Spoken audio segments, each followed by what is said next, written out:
seems so bright now all of a sudden right here. It is a little bright, but that's the light behind you, not in front of you. And we are live. So welcome everyone to Tint Wizdom number 122.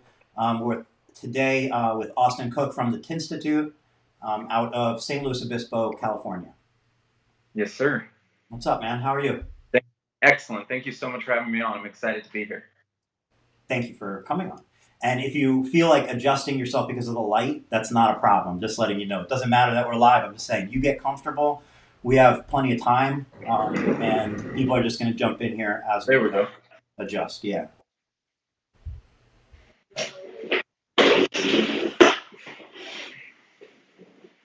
And while we all get set up, I just wanted to bring attention to yesterday, Tuesday, there was Bob. It was B+, All Things Window Film, his new podcast. Bob is, you can find it by going to B+, All Things Window Film on Facebook, and you'll see a podcast. And then on Mondays, the day before that, Patrick Franco's doing a Monday morning live stream from Facebook as well for Monday marketing. So just bringing that up. And ready to roll, Austin? Yes, absolutely. So you run a retail location, tints, wrap, signs, but you also have the Tintstitute, which is training, videos, online training, in-person training. And first and foremost, some of the things I was curious about was like, those are two essentially full-time jobs in themselves. What does your like split look like? How much of your time goes towards the Tintstitute, would you say, just like roughly, and then how much towards the retail location? Or do they overlap in a way that just works together? They overlap in a way, but the answer to your question is about 75 to 80% of my time is spent on the Tintstitute, and roughly 20% of my time is spent on my brick and mortar company. Now, I'm always here at our shop, but that's where I get the content for the Tintstitute. So if one of my team members here at Quality has an issue, we film it. If I think of a great tip that I'm sharing with my team as far as sales go, I typically grab the camera and share it. So all my content comes from my brick and mortar, but my focus, as a lot of our followers and subscribers know, is getting back to people as soon as possible, fulfilling video requests, and really giving everyone on the internet my full attention. It seems that way.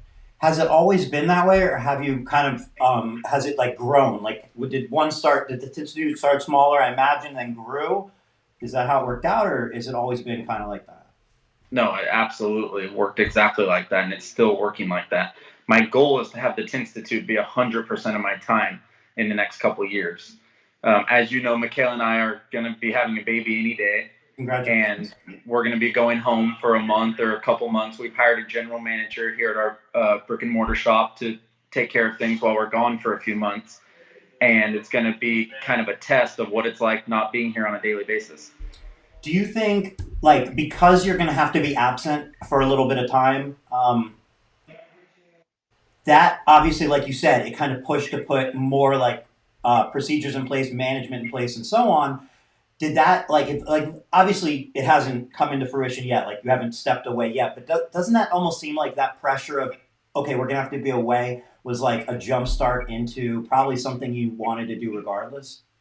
Absolutely. We got a little bit of a test when Michaela and I got COVID, and we went home for 3 weeks, and we were the only people on our team that got it, luckily. We did shut the shop down for 4 or 5 days while everyone got tested. And then as they got negative results, they all came back while we stayed home. And that was coincidentally when our general manager started. So his first day, we weren't here at all. And then for the first week, we weren't here at all. Now we've come back to work. This was a month ago or so. We've come back to work, and it's going really well. We're super excited to have Taylor on the team as our general manager. But yeah, it's definitely not always been this way. And we're super excited to take on this next chapter. Michaela and I, who's obviously my wife, our goal is to be full-time from behind the computer in the next 3 years. How did you find Taylor, your general manager, your new general manager? Indeed. Had he been working for you previously, or did you just hire him?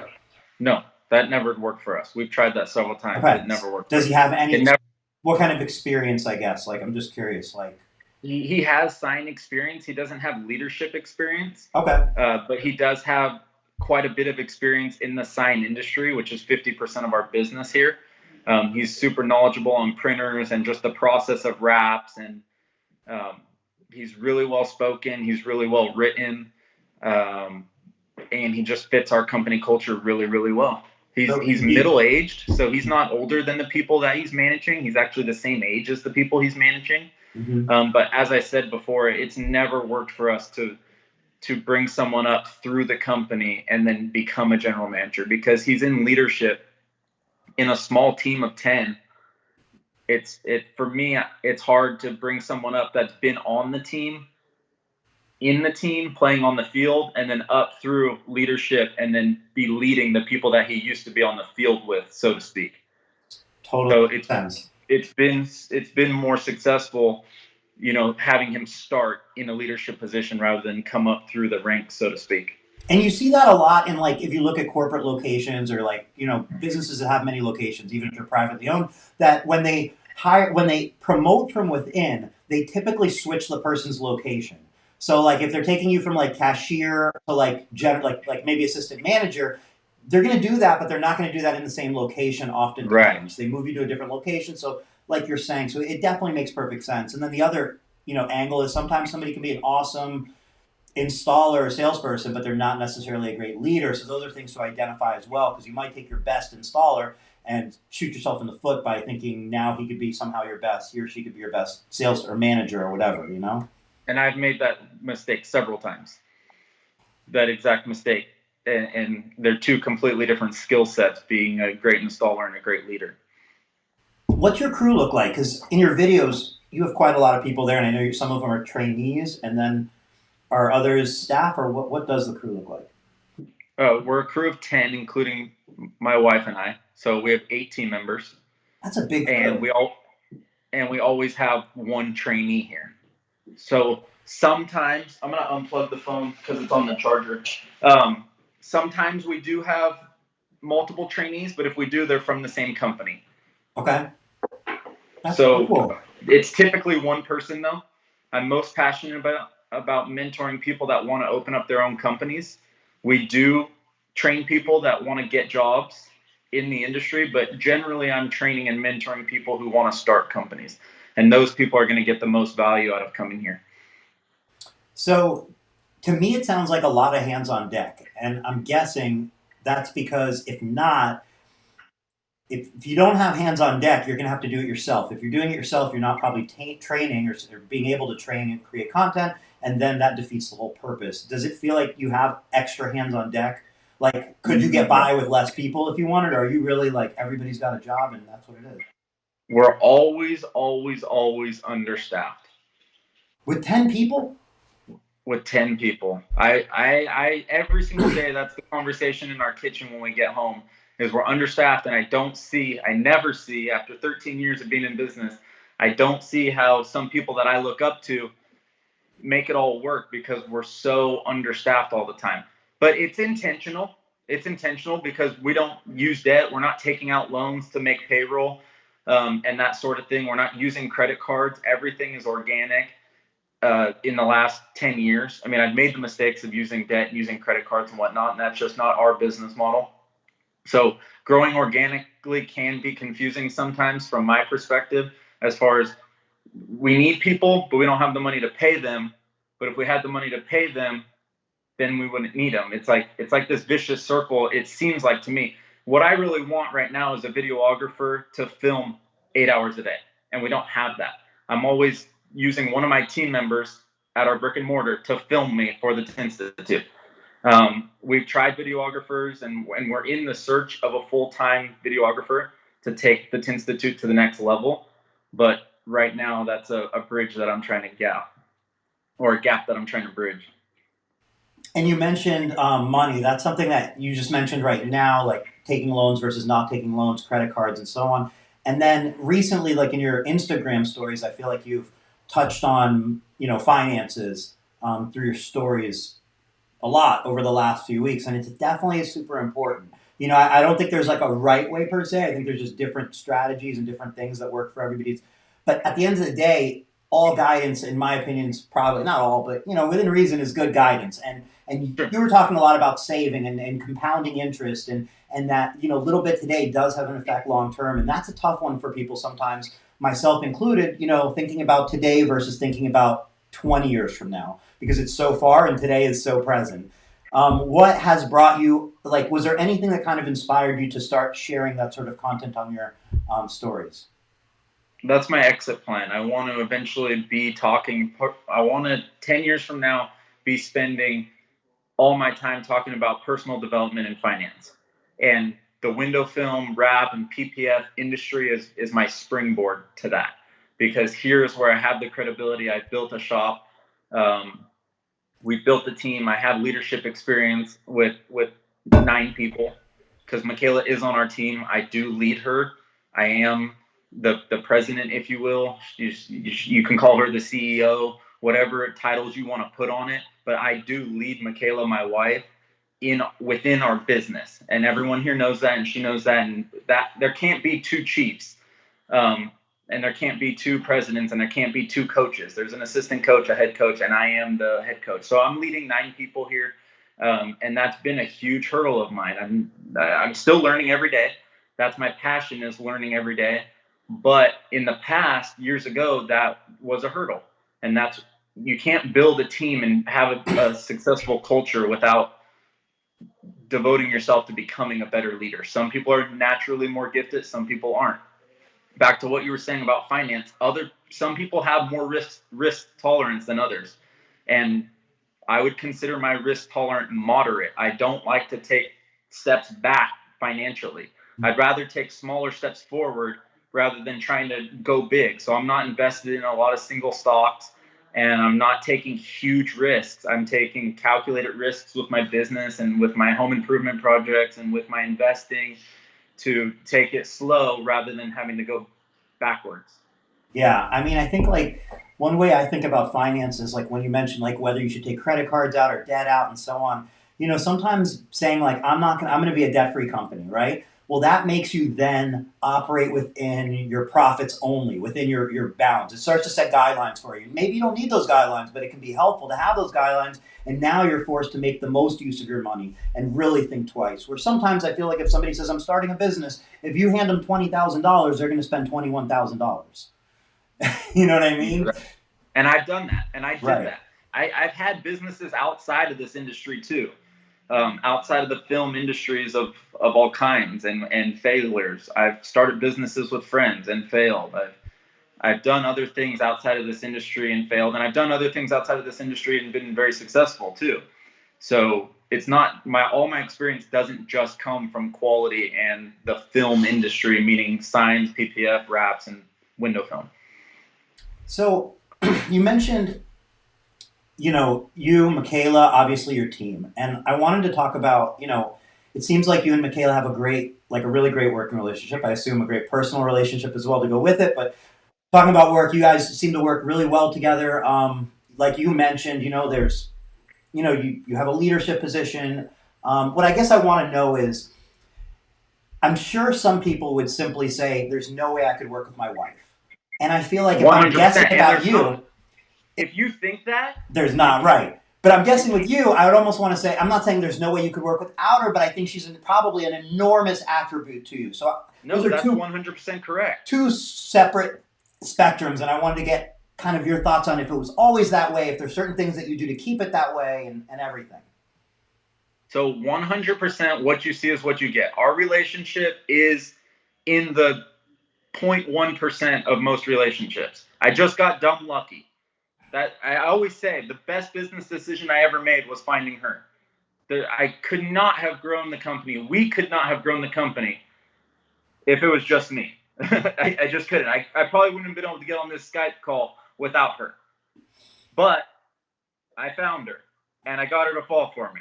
So, a trick or a tip that I like to share with all guys or girls that are looking for their significant others is this. And that is, if you're looking for your dream woman or your dream man, the cheat code, and it's going to seem really simple, but it's extremely hard to do. And this is what I did, and this is what I still do to this day.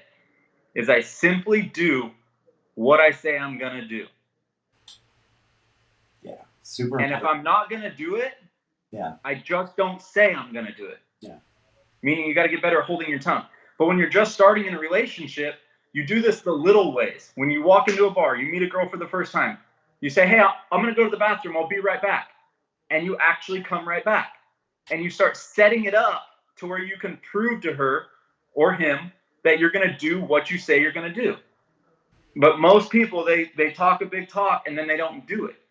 And at the beginning, especially at the beginning, everything I said I was going to do, I actually did. And that's how she fell for me, because she's way smarter than me. She's way better looking than me. People would never wonder how I was able to do it. But that's exactly how, is by simply doing what you say you're going to do when you say you're going to do it. Simple concept, extremely hard to achieve. And there's going to be times where you say stuff and you're going, actually, I don't want to do that. But wait, I have to, even though I don't want to. Mm-hmm. Yeah. So that's the cheat code to getting whoever you want and almost whenever you want. It's so rare. It's so rare that it actually, you stand out like a sore thumb if you're a guy or a girl, especially girls, because girls have such a hard time being on time. But if you actually do what you say you're going to do, it's actually not that hard.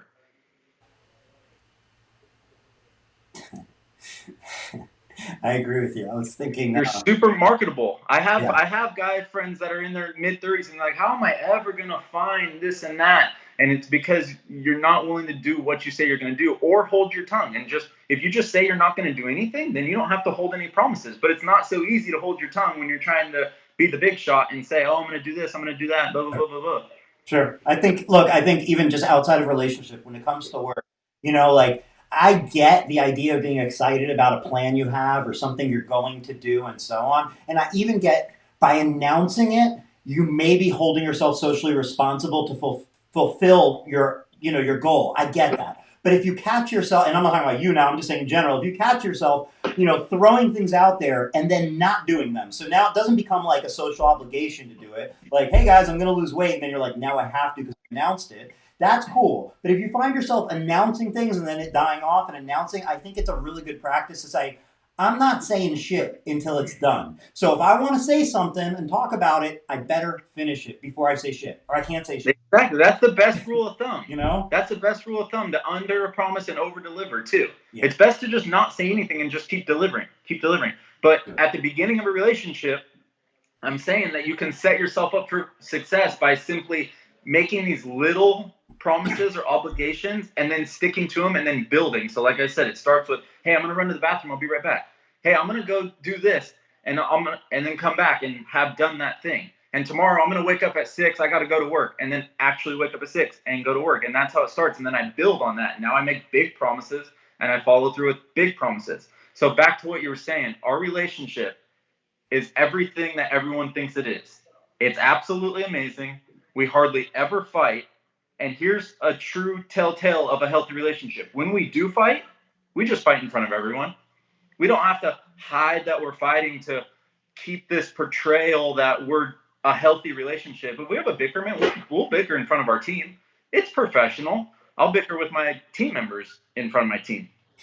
So it's not like, oh my God, this is awkward, they're bickering. Right. We'll bicker. Right. I get what you're saying. It's a level playing field. Like, everybody's on a level playing field. Yeah. It's not a secret. We're totally transparent. We're just transparent people in general, like Michaela and I. And that's a really important thing too, because if I'm your employee and I'm working for you, and you're the boss, and then there's the boss's wife, and sometimes it might be the boss and the boss's husband, but more than not, it's the boss and the boss's wife. And I think it becomes over important. Like, you have to go out of your way to make sure that it's never one of those things where people are like, oh, well, it's because it's his wife, or, oh, you have to just do it that way, or, oh, she's this, or you have to go out of your way to show we're equal, we're a team, we're on the same playing field. There is no wife at work. It's technically, yes, but... If anything, my team members believe that I'm the hardest on Michaela. If anything, they're thinking, God, he's so hard on her. He's so freaking lucky. He needs to watch the way he talks to her because he's so hard on her. And I tell everyone, I'm the hardest on the best players. Yeah. The coach is going to be the hardest on Michael Jordan or Kobe Bryant because they can be, because they're the best. I'm by far the hardest on Michaela out of anyone here, verbally, in front of everyone. I hold her the most accountable. I expect the most of her. She is the smartest person here. She is the best player. She has the most skills. She can literally do anything.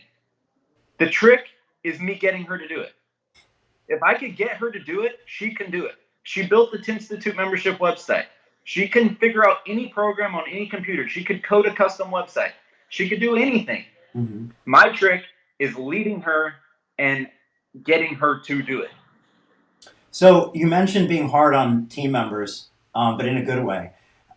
There is a gentleman in your stories that's leaning up against the garage door, Doing a wall sit. doing a wall sit. I'm just curious if he's still doing the wall sit or if you let him stop.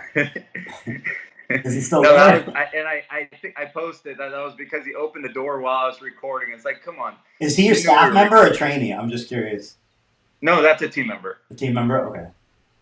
Trainees, I don't. Well, actually, I have had trainees do push-ups for being late, but when that occurs, we all do them with them. And I feel like you've also at least integrated into your stories, but I see like some sort of physical fitness in there. Not like you're working out, so you're sharing your own workouts in the morning and so on, or quick workouts. But also, like, I feel like I've seen some of your staff doing like push-ups and other things. Is that just to kind of wake them up in the morning and like kind of get everybody like going, or what's that about? A little bit of both. Sometimes if somebody comes in with boogers in their eyes, we'll just all do push-ups just to wake up. Everyone feels good after getting a little endorphin rush, but usually it's because somebody's being held accountable. Okay. So at our shop, what we have found, and it creates a fun culture. I like to relate everything to a professional sports team. I like to make my team, think and feel and act like professional athletes. Mm-hmm. So to hold people accountable, what we have found worked for us is if somebody makes a mistake, let's say Andrew makes a mistake, Andrew has to choose one of his team members to max out in push-ups for him. Okay, so he doesn't have to do push-ups. He has to choose someone else to max out. Mm-hmm. And so, they kind of got desensitized to push-ups. Andrew opened the door. Probably they couldn't even like tint the windows at that point. Yeah, exactly. And he's our detailer, and he started running his mouth about being a water polo player, and he can sit there for an hour and blah blah blah blah blah. So it's just fun. It's one of those things where it started out as holding people accountable, but it ended up just turning into a more fun thing. We rarely have to hold people accountable. And the thing with that too is when we're in our morning huddles and somebody's made a mistake and they are in a position where we need to hold them accountable, I'm on the team too. You can choose me to do push-ups as well. They typically don't, but they can. Fair. Good. Everyone knows I like doing push-ups anyway, so you're not hurting me. And that's kind of the culture we've built. It's like, everyone understands when you get that endorphin rush, you have a positive mental attitude by the time you're done. And so it started out as thinking, if Andrew had to choose one of his team members to do push-ups, I thought that team member would be like, Andrew, you better not be late because I don't ever want to do push-ups for you again. It doesn't work that way because as soon as that person's done with push-ups, they think, oh, I feel good. Right. The last thing on their mind is, hey, you shouldn't make me do that. Everyone feels better when they do a little bit of exercise. Yeah. So 100% Tintstitute in the future, but what you're doing right now is you're continuously perfecting a system, the system that is your in quality, because as you perfect it in the Tintstitute and train it, you're perfecting it in quality, and as you perfect it in quality, it goes to the Tintstitute. So you're perfecting this model, and you've been doing this for quite a while, and there was a question in the comments, and I think it's a great question, which was, do you see yourself ever opening more locations? Because as you are not only perfecting a system, you're also training new people. Those new people could be paired with kind of this opportunity, which could potentially be additional locations. Is that ever potentially in the future, as far as you could see? Yes, but probably not in the way that everyone might be thinking. My exit plan is to sell the company. Quality, not Tintstitute, or both? Either. Quality. Okay. Potentially the Tintstitute, but mainly quality. But like I said, a lot of the content for Tintstitute comes from quality. It's almost like a package deal. Right. Not to say anyone could do the Tintstitute, but the exit plan is to be YouTuber, speaker, and talk finance and personal development outside of the film industry. Like I said, the exit plan is to be able to work from behind a computer 100% of the time, and or traveling and talking and speaking. So the plan is we would like to sell quality at some point. I have certain metrics. It's 1 to 2 years, 3 to 5, 5 to 10. 3 to 5, or maybe 5 to 10, depending on what happens with life. Definitely no more than 10 is what's in my head now, subject to change. Again, that's what you could always say is when you make a promise or something like that, you could say subject to change. I know my mind might change. Right now, in a perfect world, 3 to 5, maybe 5 to 10, maybe everything can change and I do this until I'm 55 years old. Right. But we do want to sell the business. We do want to move out of California. I do at some point in my life want to be able to work from behind a cell phone for my income. Where are you thinking about moving? Texas? Texas or Tennessee. I'd love to be just 20. We're 20 minutes away. Michaela and I live 20 minutes away from San Luis Obispo. A beautiful drive every morning. I absolutely love it. It gives me a time to listen to 20 minutes worth of a book.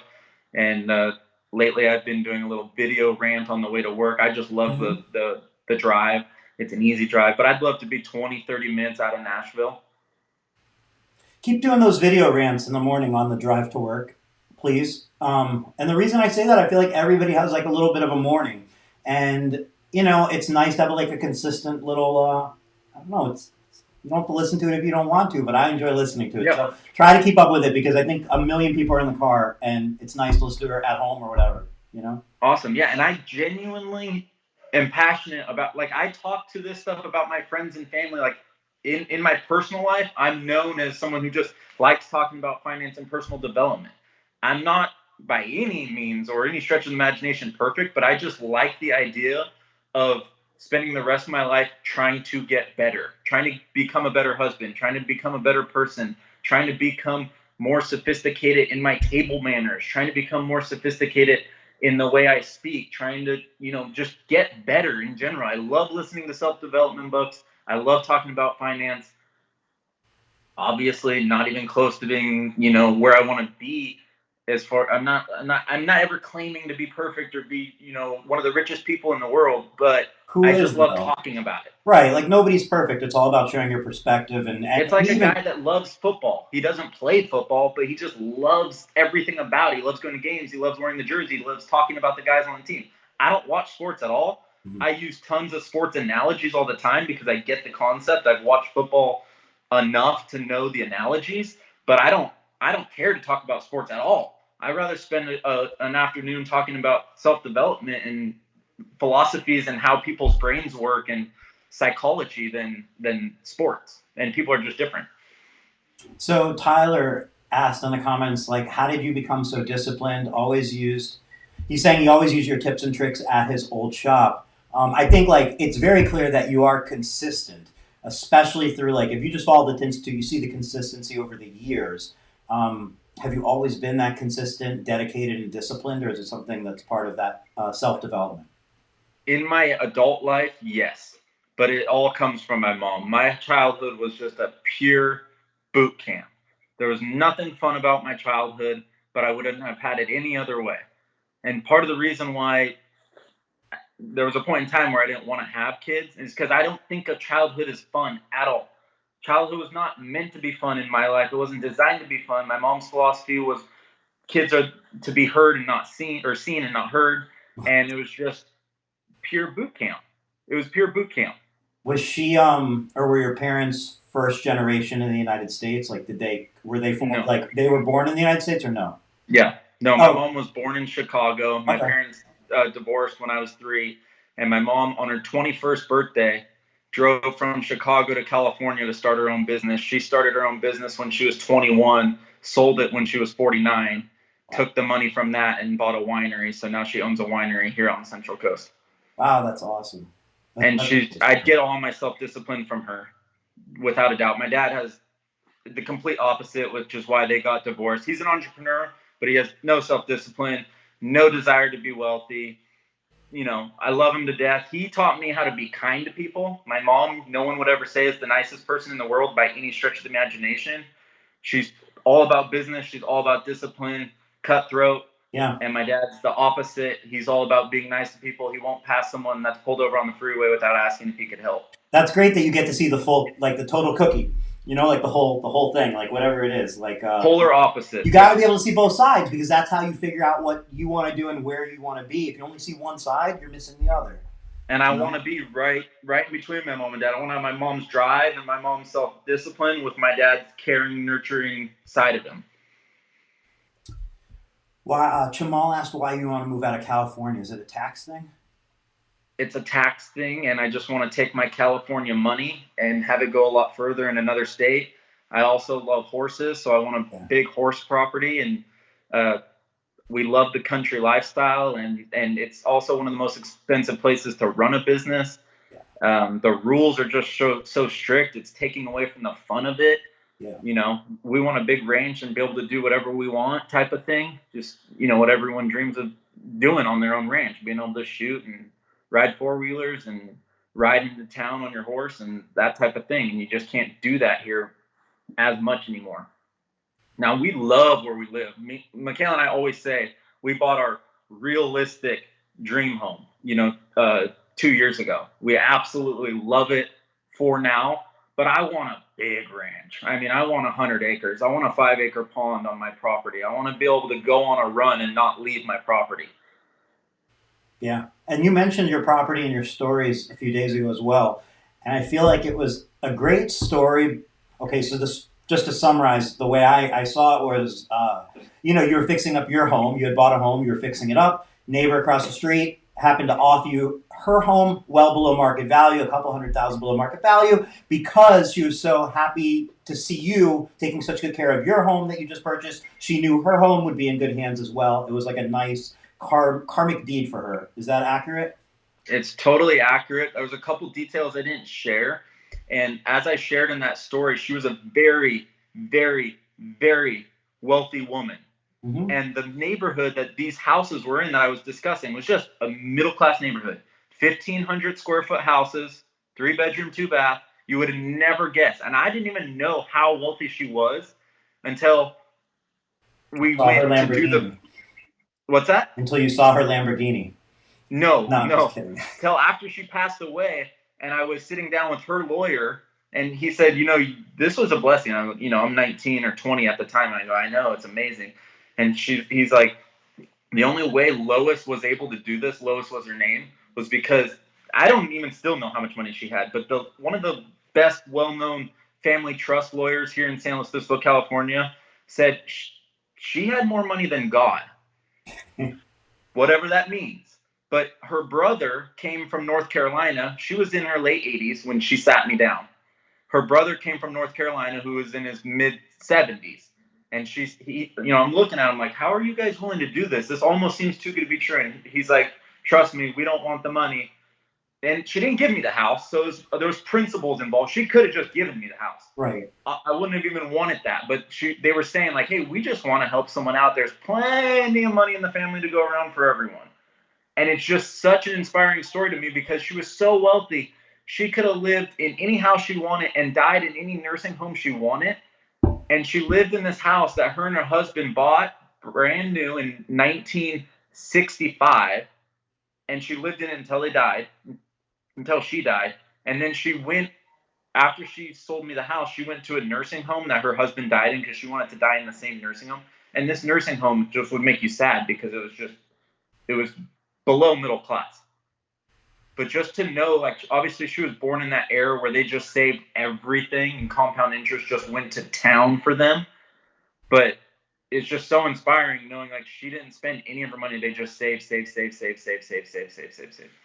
I feel like, it sounds like the reason that she had wanted to contact you to begin with or offer you the property was because of the care you're taking for your property. And I feel like the way that, like, what came to my mind was, like, I feel like that's really an important way, like, to view the place you work, to view your own business. But, like, even what I'm saying is, even if it's not your own business, even if it's the place you work, like, if you treat the property like that, you're opening yourself up for maybe a customer to be like, You want to come work for me? I'm a freaking whatever. And you'll be like, are you serious? Or maybe the owner of the business presents you with an opportunity. Or maybe it just puts the discipline for you to open your business. Maybe the landlord offers you an opportunity. I mean, like, the point is when you put that investment in there, you're creating so much potential opportunity for you, but it can't be like, I've been cleaning the parking lot for 1 week and nobody said anything. It's like a way you have to Exactly. look at the world, That's right? exactly right.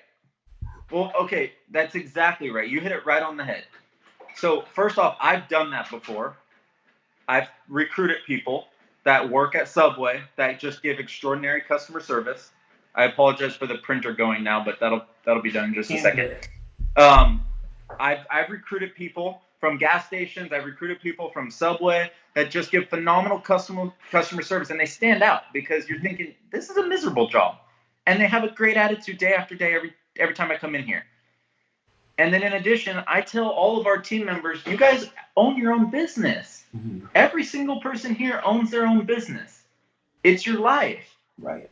Right. It's your life. Yeah. But you have to be willing to give value with nothing in return for a certain amount of time. Like you said, it's not going to be a week unless you just get dumb lucky. But it's not. It's not going to be a week. It's like winning the lottery. It's not going to happen. You have to be willing to give enough value for a long enough period of time to have it pay off. And that's the thing with compound interest. Right. When you look at how compounding interest works, it doesn't do anything for the first 10, 15 years. It doesn't start to do anything for 20 years. And then at the very end, it goes boom. And that's when I posted a few weeks ago, and anyone can look it up on Google, what happens to a penny when you double a penny every day for 30 days. If you look up that graph, you have 2 pennies on the second day. Then on the third day, you have 4 pennies. Then on the fifth day, you have 8 pennies. Then on the fifth day, you have 16 pennies. And by halfway through the month, you only have like $1,200. And then at the very end, I think it's day 29, you have 5 million. And then if you double that, you have 10 million on the next day. So the graph literally is like this. And then at the very end, it's just like that. And that's exactly how life works. The compounding interest applies to all parts of life, not just finances. It's like reading books. I started reading books 10 years ago. Hardly saw a difference at first. The first book you read, you're not going to see any difference at all. Right. It's going to be such a small difference, you're not going to see a difference at all. And that's true after a year. That's true after 2 years. And now, after 10 years of reading books, I'm seeing a huge difference. It seems like everything's falling into place overnight. As we know, that's not the case. It's because I've been reading books instead of listening to music for 10 years. The only music I listen to now, you guys, is my story. I flip through my story at the end of the night just to listen to the music I put to the story, and that's about it. Do you own the property that you work at? No, I don't. I was just curious. No, but that's back to you asking if I would open up a second location. Mm-hmm. Michaela and I's house is 20 minutes away from here in Atascadero, California. I'm constantly looking for a smaller property that is for sale.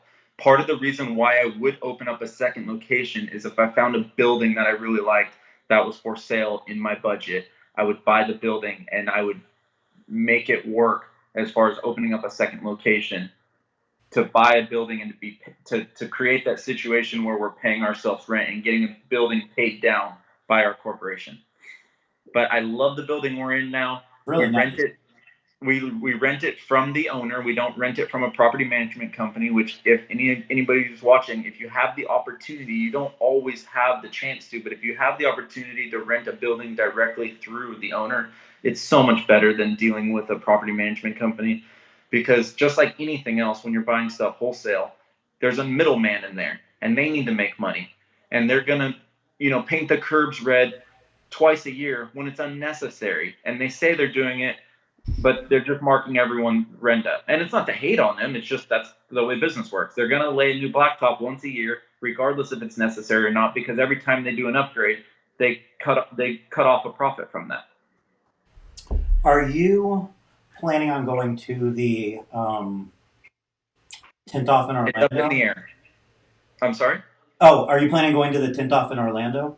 I thought that's what you were going to say. It's up in the air. I really want to go, but it all depends on how Michaela feels a few months after having our son. For sure. Yeah. Right. That makes perfect sense. Um, what do you think about events? What do you think about tint events? Is that anything on your radar? Absolutely. Like meaning Ab- you new tint events. I don't know anything that's on your radar. Not just going to this tint event or I don't know. What do you see as far as because like I don't know if you've seen like Carlos is doing an event in Texas right after the tint off. The tint off is in June. That's going to be interesting because it's been such a hiatus since the last one. It'll be interesting to see like there's a lot of tinters out there. It'll be interesting to see if it's an empty room or a packed conference. What do you see? Is that something you kind of want to do in the future or be more involved in or not so As much? far as having events or hosting events, no. Mm-hmm. As far as going to events, I love going to them. I Mm-hmm. mean, to be honest, the only events I've went to are SEMA and the Tint Off. And then, as you know, I saw you at the dealer conference. Mm-hmm. I love going and interacting with the people who follow and potentially, meeting new people and building my following that way. Yeah. But since starting the Tintstitute, I really enjoy going to the events and meeting people who I feel like I know because of the internet, but I've never met in person. It's great to shake hands with them and talk a little bit with those people in person because again, there's hundreds of people who I talk to. It seems like on a daily basis that I feel like I know and I've never met before. Yeah. But I think a lot of people know this. I'm not really in the boys club scene with the industry. I love the industry. I'm not in the boys club per se as far as and it's not that I'm against it by any means. I love everyone. I love watching your show and I love talking to people. But I'm not I'm more focused on finance and personal development Mm-hmm. than I am window film. Okay. And again, I always will love this industry. I always respect this industry. This has been my springboard into everything that I truly, really want to do.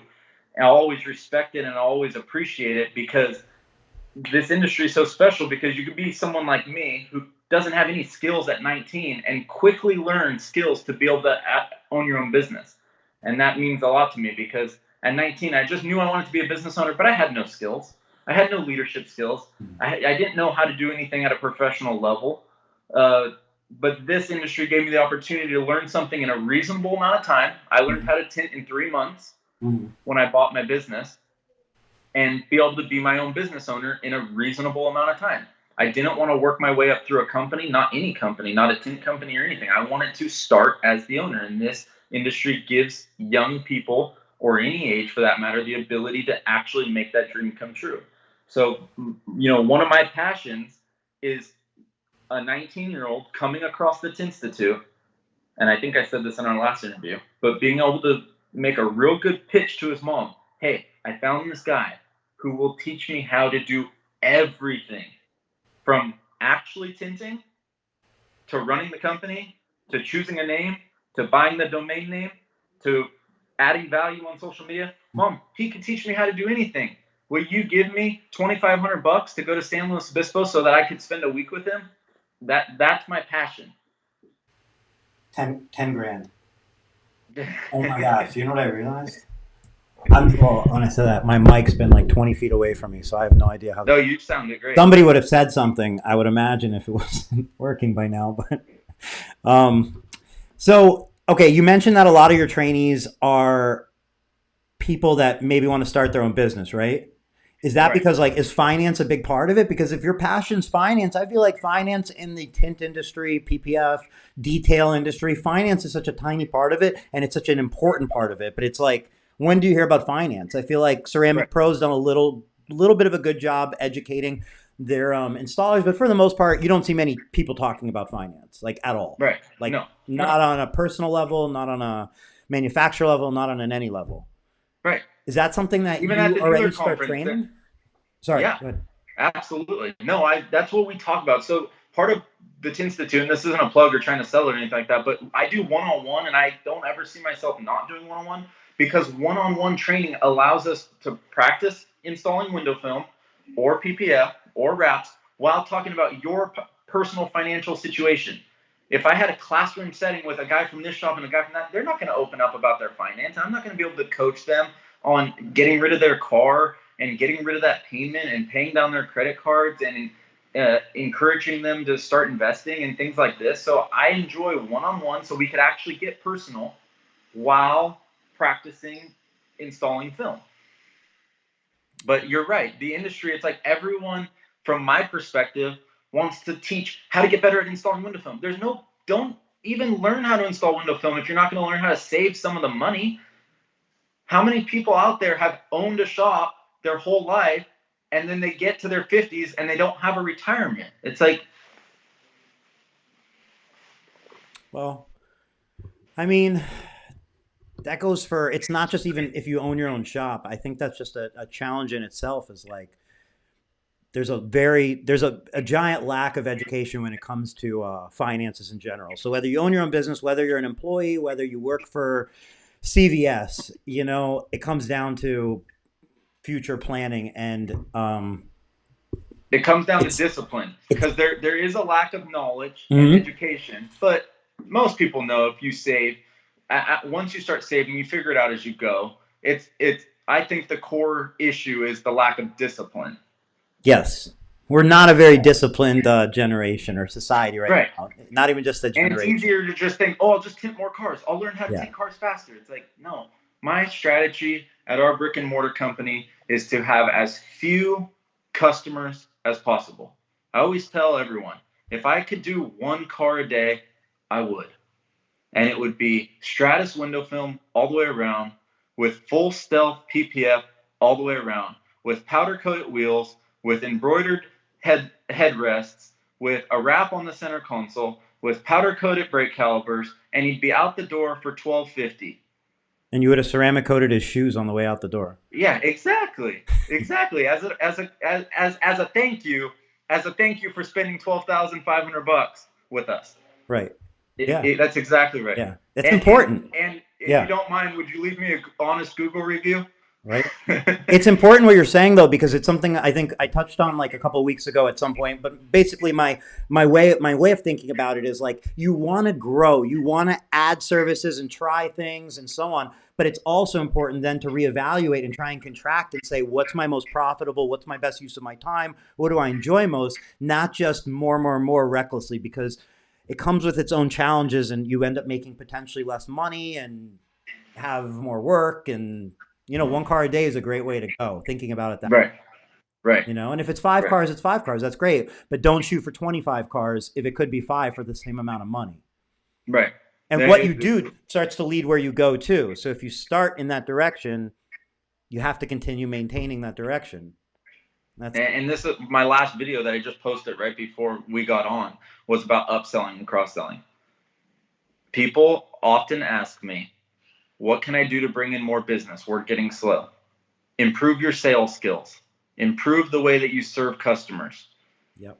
That's all you have to do. If you have one customer, I bet you I could get a little more money out of him in the most positive way possible. I don't like the way that sounds, a little more money out of him, because it sounds like you're tricking him, or you want to serve your customers. We still call it sales, but you want to serve them. The best feeling in the world is when you offer a service to a customer and they go, oh my gosh, you guys do that here? Right. I was just wanting to get my taillights smoked. I was just wanting to get my wheels powder coated. I didn't know you guys did that. Yeah, how much does that cost? Right. And boom. Right. It's education. It turns into sales, but it's not sales in the sense that you want to inform the customer of all their options, what'll make them happy. You want to read their mind a little bit, and that works for everybody.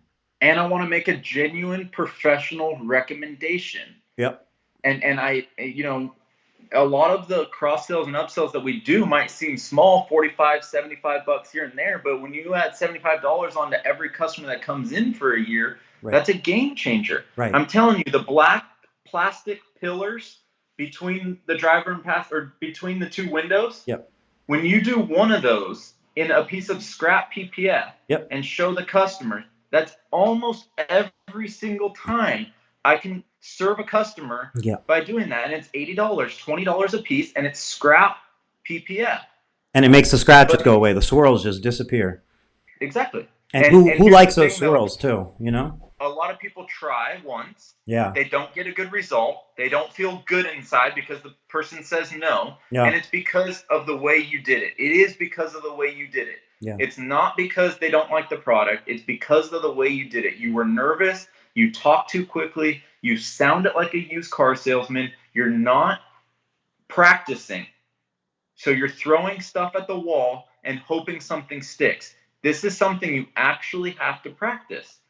Yeah. Just like anything else, you have to intentionally practice slowing down, making it as few words as possible, and most of the time giving a visual representation of what it's going to look like, because a lot of people don't understand the self-healing top coat. That's right. That's right. It really is. Like, you could be an awesome installer. You could be so educated and just know every single thing in and out, but it could sound like diarrhea when it comes out of your mouth to somebody else. Like, they don't know what you're saying. They don't know what the words mean. They didn't hear any of it. And that disconnect is just comes down to your wording, your demeanor, what you did before it, how you led up to it, that whole thing. Generally, you're simply talking too fast. That's the best tip. Yeah. If you're talking slower, it's showing confidence because you're not worried about hearing no. We talk fast because we don't want to hear no, and we want to give them more information before they say no because I'm afraid you're going to say no. So They if I just overtalk. give one more piece of information, Right. then you're right. The best thing you do is shut up and let them talk too at some point, you know? Right. Just slow down. Mhm. I've gave this tip before.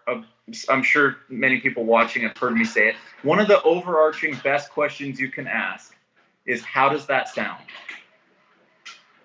Right. Because it requires that they give feedback, and then you know where to go. It's also a yes question, because if you're like, how does that sound? I'm more likely to, you're leading me to say it sounds good than sounds like shit.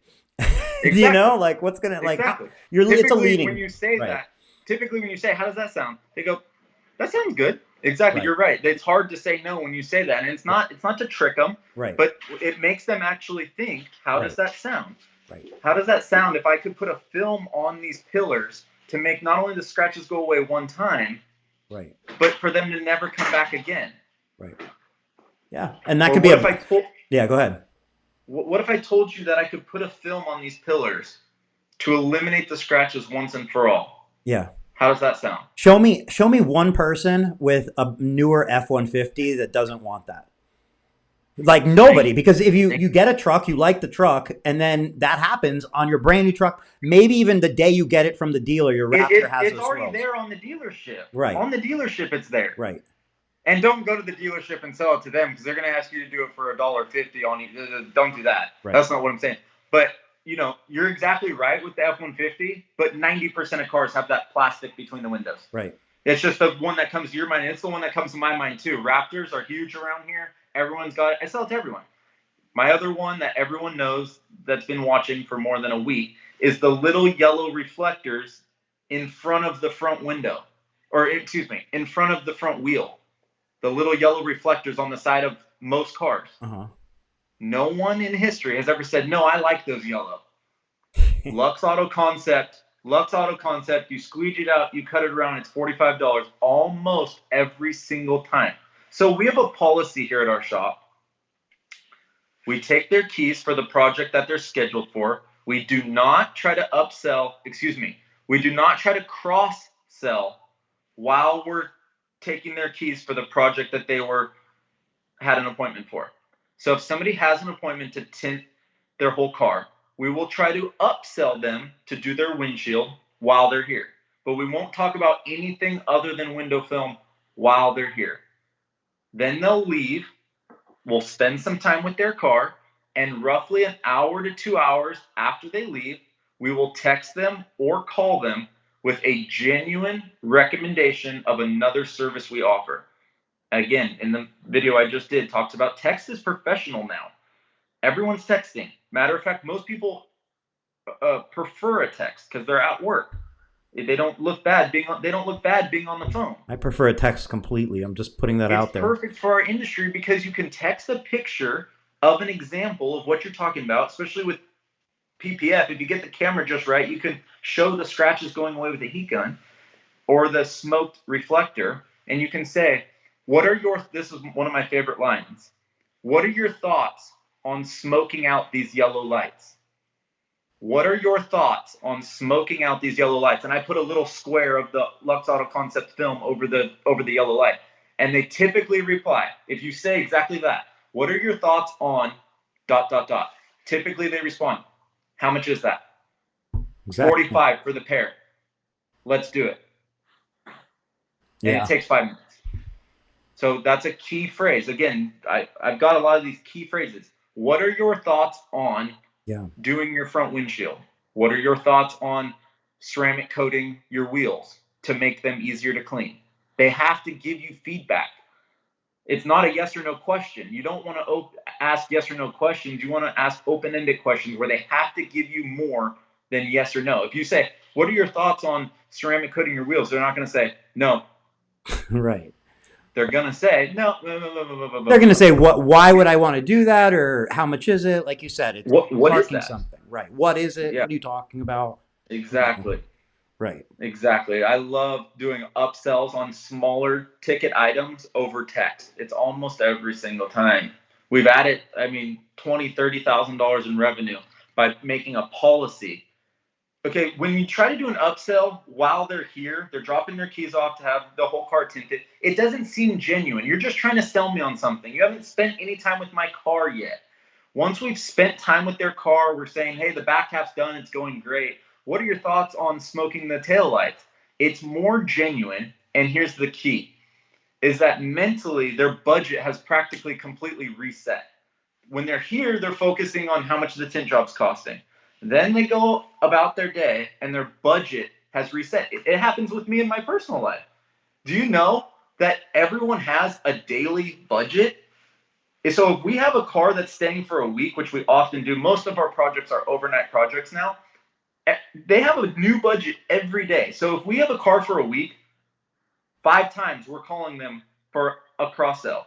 So, the first day we might go, hey, the detail is growing great. I can't believe how many scratches we've got now. I'm super excited for you to see it.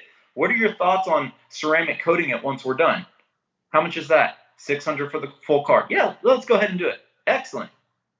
Next day, coming out awesome. Have you considered doing ceramic coating on the interior as well? I know we're doing the window film to protect your skin, but have you considered using Expel ceramic coating for the dash? No, I've never heard of that. 5 times we're going to call and cross-sell them. And usually 3 out of 5 we're going to actually be successful with. But every day, their mental budget resets. And you mentioned that most of your vehicles now are overnight at least. Is that because people are getting so many services like PPF or ceramic coating that requires overnight? Or is that with just window film as well? Because it's, I don't know, that's an awesome thing. I think everybody wishes, and to a point, they don't want to store all the cars overnight, but they wish they could be drop-offs, essentially. It's nice to get the customer out of your hair while you work. Is there any strategy to that you'd like to share? Well, we're in a smaller town of 50,000 people without the college students. So by nature, we've had to diversify into a lot of different services to hit the $1 million mark in revenue. You can be in Austin, Texas, and you can be in Las Vegas, which, is unfortunate that there's so many window film companies out there, but you can be in bigger areas and hit the $1 million mark with a window film specific company or window film and PPF. I don't see that feasible here where we're at. So that's why we add so many different services. We literally do everything for small businesses, from web design to powder coating to embroidery to business cards, signs. We do big signs. We do channel letter signs. We do monument signs. We do signs that require engineering and contractors and things of that nature. But the reason that we have a lot of overnight projects is just because we're marketing towards affluent people who have multiple cars and they're just spending more money. More money means bigger projects. Like we do a lot of, not a lot, there's shops that do a lot more than us, but we do a fair amount of full PPF. We do a fair amount of polishing jobs where we want the car for a day just to polish it, and then we ceramic coat it, and then they're staying another night or two because we sold them on powder coating the wheels. So they often stay longer because we're adding things on. Now, for just a standard 4-door car to have window film installed, no, they're not staying overnight most of the time. Another thing that we're doing more and more and more of is having overnight appointments. So if somebody calls right now and says, hey, do you guys have time to get my car in tomorrow? I'd like to get my car tinted. We may say, unfortunately, we don't have time tomorrow to do it. Our schedule's already full. Is there any way that you could bring it in right now at, I don't know what time it is, 4:30, 4:45, and we can have it to you by first thing in the morning? Oh, really? Absolutely. We have a night crew, and we'd be happy to have them come in and do your car and have it ready for you first thing in the morning. I'm trying to use all 24 hours in the day because I pay my rent for 24 hours a day, and for a long time I was only using 8 hours a day. How are you getting those cars done at night if it's like on such notice? No, such short notice. So if it's today, is there any option you have if somebody literally calls right now and says that, other than you doing it yourself? Well, I'm happy to do it myself. I know. I'm just curious if there's another option because it's such short term. Like, it has to be you. It's still a great idea. Sure. One of our team members will be happy to stay late. Sometimes I'll stay late and do a back window in the stationaries, and then one will just come in early, like 40. Our team is already staying late and already coming in early. So we really encourage people stay late to practice. Yeah. One of the benefits, which I'm sure is true with a lot of shops, one of the benefits is anything that we do here at our shop is free for our team members. You want to wrap your hood, you want to tint your car. So our guys hang out and work on their cars after work. So it's the difference in saying, hey, today, would you be willing to do the back half before you go home? And then I'll come in 45 minutes early to do the driver passenger window. Or depending on what time they call them, we just plan that.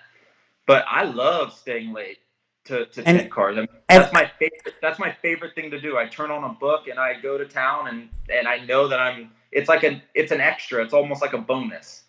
And I mean, I kind of want to like pause for a second and say, like, I know I asked that question, like a follow-up, like, you're going to have to do it yourself. But that I don't want to take away from what you said in any sort of way, because I think you just shared. I mean, I've never heard that rebuttal before. Like, hey, I want to get my car tinted, while we're fully booked.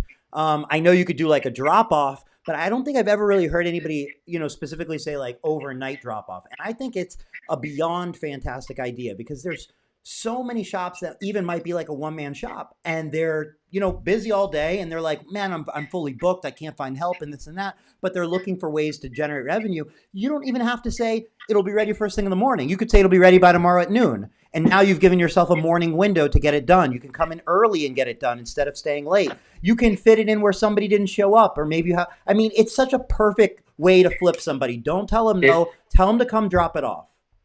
Okay, so there's a bunch of points I want to make. You hit it right on the head. For one, I love staying late because I can listen to a book. But the main reason is I love looking for opportunities to still show my team that I'm willing to get my hands dirty and work my ass off. So it's an opportunity for them to go, shit, he's still willing to do whatever it takes. Yep. Okay. So and when you ask them to do it, they're going to say, no problem, of course. Right. Not, oh, this lazy ass wants me to stay late. You know what I mean? Right. So that's a leadership tip. I look for reasons. I don't tint that much during the day anymore, but because it's so normal, it doesn't have an impact. Every single time I stay late and I'm posting on my Instagram, on the Tintstitute, for people watching, my team's also watching and going, holy shit, just like the followers on Instagram, he's still there at 9. It's great for leadership. It's great to build that team around. It's great for your team to know you're still willing to bust your ass. Yeah. Excuse my language. In addition, what we have found is that most of the time we'll tell the customer over the phone, yeah, if you bring it in right now, we can have it ready for you at 8 a.m. They go, oh my God, how do you do that? We have a night crew. It's not a problem. We've designed it to where we have different people come in and take care of it as soon as the shop closes down at 5. 99% of the time, they go, oh, that's great. Thank you so much. Of course. But I won't be able to pick it up until 10 o'clock in the morning anyways. Right. So, Eric, to be honest, right, most of the time when we have an overnight appointment, I'll stay a half hour, 45 minutes late and do the back window in the stationaries. Then I come in at 8 o'clock, do the 4 roll downs. It's still done way before they ever get here. Yeah. Most of the time. Now, again, if we have 2 overnight appointments, which we do, then I'll stay late and do 1 car and then come in early and I split it up. I'm a morning person. I love waking up early. I'm looking for an excuse to get here at 4 in the morning. I need that extra little push. I'm not going to lie, but I'm looking for a good reason that I have to be here at 4 a.m. in the morning. I love it. I mean, I really not like. I really, really like that tip because I really think like anytime you can come up with a rebuttal that shows the customer extra value and says yes to them and puts money in your pocket, like those are the things that make your life easy because instead of being like, no, I'm sorry, we're booked and feeling frustrated, you're turning it into a better scenario, a drop off scenario, which is ideal. I always feel that way when I go to a company and they say we can't get you in for 2 weeks. I'm like, you can't stay up a few extra hours or come in early. You're not that booked. You just don't want my business. Leading into another tip, I'll always blatantly, openly say to a customer when they go, "Are you serious? You guys do cars and haven't done for some morning?" I'll go, "Ma'am, no one wants your business more than I do. We are the hungriest shop that you will find in this area, and I guarantee you that if you choose us, you're going to be excited about the job that we give you." How does that sound? Sounds like shit, Austin. Never Or happened no, how yet. about it? No. Never happened yet. Right, right, It's one thing. I just wrap up whatever I say with, "How does that sound?" right. You know what? When's your next appointment? Or what time can I drop it off at? That's typically what they respond. Just right to the close. Like right to, what time works best for me to come in? Right. Yeah. But I love but it. back to what I was saying again, a specific tactical tip is I will just blatantly say, we want your business more than anyone else. That anyone wants to give business to someone who's hungry like that. And there's so many people now with the economy just booming that just say, "Oh yeah, we're slammed, we can't do it right now." It's like, I don't want to give my money to that person. I want someone who I'm giving my money to like want it, like be like, "Oh my God, thank you so much." And every customer will thank you so much. We truly value your business. Yeah. Yeah. So, you mentioned well, real quick, what do you think about Expel ceramic coating? I saw you were using it. I'm just curious, what do you think about the ceramic or the Expel Fusion? I absolutely love it. I mean, I just put it on my shoes for the first time today. We got hired to do a gentleman's couch, and uh, my team member was mentioning it to me. He's like, "You want to try it on your shoes?" I was like, "Absolutely." So, I just put it on my shoes. We did 3 coats, and I put it under the IR heater to dry them out and bake it on there, and see if it actually helps makes my vans last longer. But as far as on the cars, oh my God, you were watching the water. It was just jumping off the car. Absolutely incredible. So, like, I like to put myself in other people's minds sometimes from while I'm, working. And I think about manufacturers and I think you see it. It's not even me just guessing, but you see they invest a lot into training. They have, a lot of different manufacturers have multiple and distributors have multiple trainers. They travel, they have sometimes places they can go and train and so on. What I'm saying is there's no question that there's a demand for training. The demand to me seems like it's only going up and up and up. And you said, you'd like 100% of what you're doing potentially to be Tintstitute, at least for that near future. Um, you know, is it so far? Like, is it such a big connection to just simply have like? I'm surprised a manufacturer hasn't simply said, Austin, we want you to be full time creating content for us as a brand and training people for us, and we want to send you our people. And is that something that kind of sounds in a way like maybe around the corner or even the slightest bit attractive to you, or are you kind of like I wouldn't want to work with one brand, I wouldn't want to limit myself in there to just one type of I don't know. So I'm open to everything. I'm not gonna put up walls by saying I don't want to do this. Um, I just got the battery warning, so I'm gonna plug this in real I feel quick. like if I was like you install like Lumar film, yeah, Formula One, Lumar. Because you Yeah. mentioned Stratos earlier too. If I'm Lumar, I could see, or I'm not saying if I'm I would do it, but it sounds like an opportunity worth discussing and saying, why don't we make this, Tintstitute powered by Lumar, and we can just start sending all the West Coast trainees over there. We can have content creation. Content creation is one of I would say the most valuable things possible that everyone's lacking. There's nobody in the industry that's doing too much content. You know what I mean? So like an Yeah. opportunity to align themselves with somebody like yourself, it seems like I don't So know. I would love to. I would totally be interested in being a spokesperson for a manufacturer. I am sponsored by Eastman. I work with Eastman. We have a great relationship. What I have found in my short journey of doing the Tintstitute is that a lot of companies are hesitant to partner because by having a spokesperson, they're also worried that when the relationship ends, that they're also going to be vulnerable to me having that leverage That's why to they have to throw them under buy the it, bus. though. They What's that? have to buy it. They have to purchase it from you. It's the Tintstitute powered by, now owned by XYZ. They buy it from you. It's that 3 to 5 year strategy, but you stay along for the ride as a part ownership revenue split. So that's what Eastman did with West Coast Customs. They were No, they they were just a used West sponsor, Coast right? Customs. Like a What's film that? sponsor. They were just a film sponsor for West Coast Customs, weren't they? They were more than a film sponsor. They were putting West Coast Customs on all their film boxes. Oh They yeah, were yeah. so they were. But West Coast Customs went to another film manufacturer a year later, 2 years later, with their handout, and it didn't make a difference. Like, it was on to the next. Like, they didn't give a shit. I'm saying, like, it seems like an opportunity to purchase the Tintstitute, because you mentioned that would be something that you would be So potentially again, open to. I pride myself on transparency. None of the film manufacturers see that value in the Tintstitute yet. That's the bottom line. Right. That's what Eastman's doing with the NASCAR drivers. They're paying them big money. They don't see that value in the Tintstitute yet, but a My lot of the understanding film with that was it's. manufacturers are testing the waters. So let's A talk lot about of the that real film quick.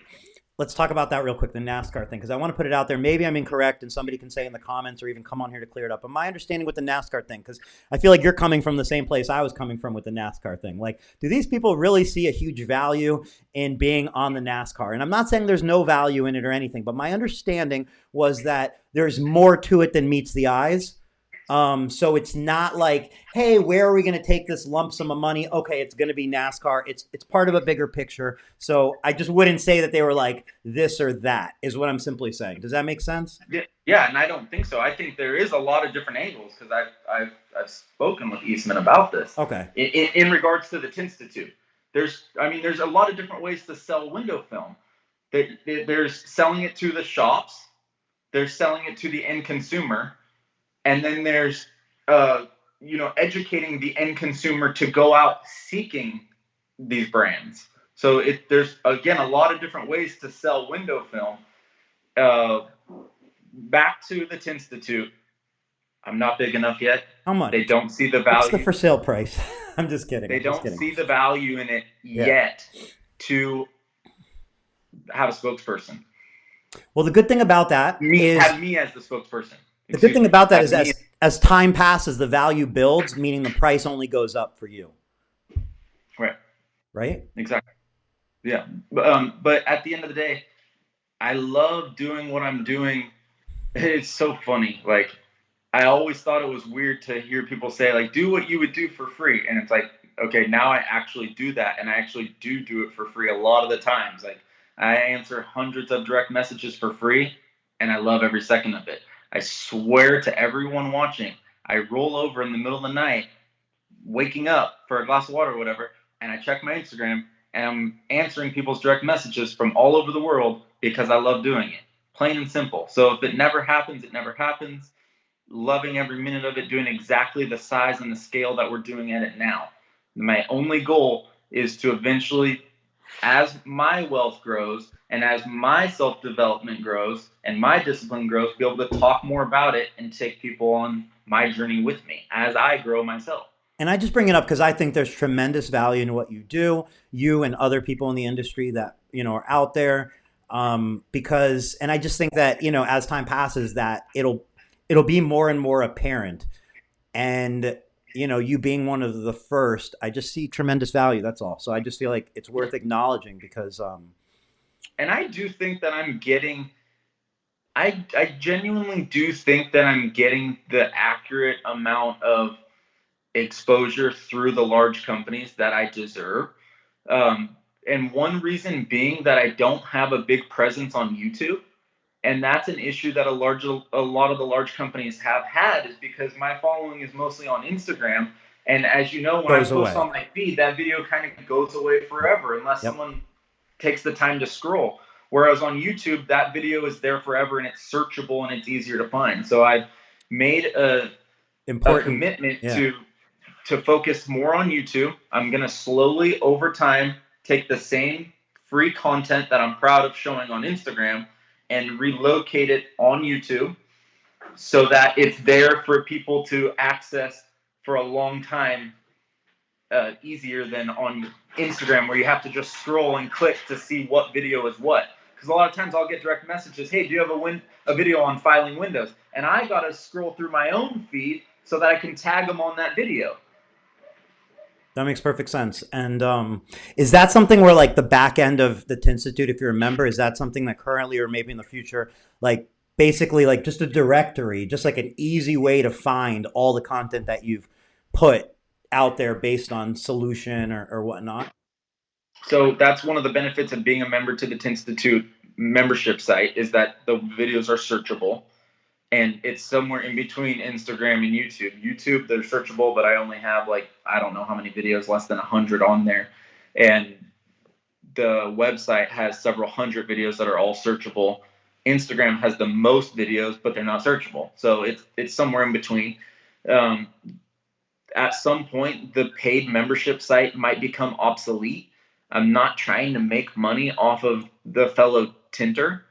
I am trying to make money off the corporate companies that, again, see the value in sponsoring us. Yeah. And I'm monetizing through the one-on-one membership because I genuinely like helping people, and I think that what we charge to come spend a week with me one-on-one, and part of the benefit of coming to our facility is you're not just coming to a classroom setting. I see a lot of other people come that are doing window film training and PPF training and wrap training, and it's a classroom setting.